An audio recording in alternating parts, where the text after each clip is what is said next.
Hi guys! Na-try niyo na ba yung ganitong luto sa sopas? Kung hindi pa, tara, luto tayo. Pero bago ang lahat, i-flex ko muna sa inyo yung nabili ng asawa ko na repolyo. Dahil sobrang laki at mura pa niyang nabili. Imagine yung ganitong kalaki ngayon ng repolyo dito sa amin na 25 pesos lang per piece. Yes, tamang narinig nyo, 25 pesos lang. Sa lugar nyo guys, magkano ang repolyo ngayon? Napaisip tuloy ako kung magkano ang repolyo ngayon sa Baguio. Siguro mga 10 to 15 pesos yung ganitong kalaki. Tingnan nyo naman, napaka-fresh pa talaga. At dahil magluluto tayo ng sopas, mag-slice lang ako ng maliit na portion dito sa repolyo. Kasi sa sobrang laki nito, hindi naman pwedeng ihalo natin to lahat sa sopas, diba guys? That's right! Yung iba siguro dito gagawin ko na lang coleslaw or yung pizza salad. Oh, ngayon yun lang ba narinig yung pizza salad? Actually, gumawa ako ng pizza salad nung nakaraan. Kaya lang hindi ko pala napindot yung video button sa cellphone ko.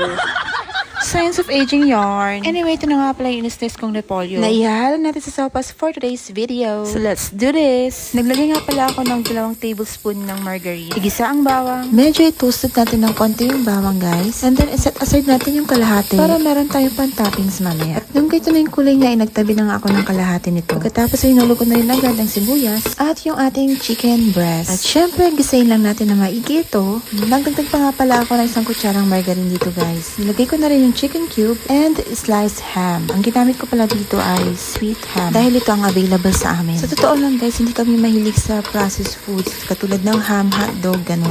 Pero kasi minsan may time na magkikrave ka so nag-stock lang kami pero hindi naman kami palaging kumakain. At sa totoo lang, ako lang ang kumakain. Sunod ko na rin palang hinulog yung patatas. O diba? Sopas na may patatas. Na-try nyo na rin ba yung ganitong luto guys? Pa-comment naman kung na-try nyo na. Tinimplahan ko nga pala ito ng white pepper, onion powder, konting paprika, and garlic powder. Pagkatapos ay i-mekos-mekos lang natin, unlimited mekos-mekos. Sa mga magtatanong nga pala kung bakit lalong lumalaki yung braso ko. Guys, ito yung reason. Kasi mekos na ako ng mekos.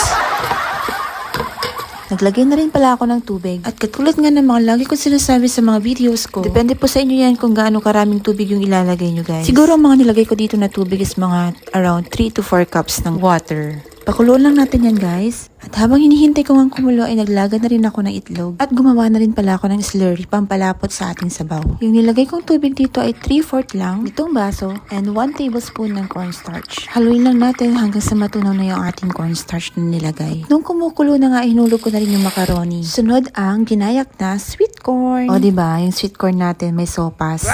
Yung sopas pala may sweet corn. Nilagyan ko na rin pala ito ng patis. At asin, konti lang muna para hindi masyadong maalat. Pwede naman natin i-adjust yan mamaya guys. Pagkatapos hinulog ko na rin yung ating ginawang slurry kanina. Haluin lang natin maigi.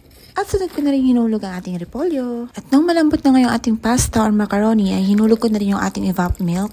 Kalahati nga lang muna yung nilagay ko guys. Do you want dede?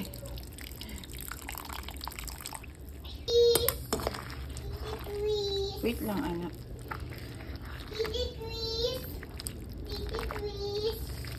You wait. Mommy's almost done cooking. What is this? Taste ko muna ito.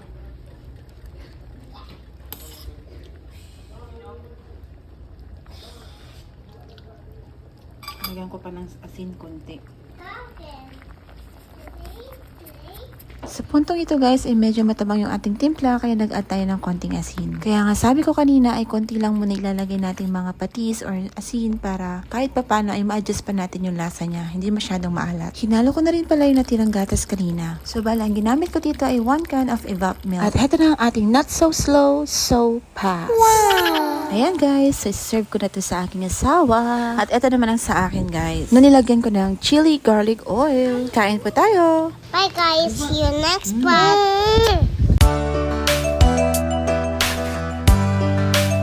Nice!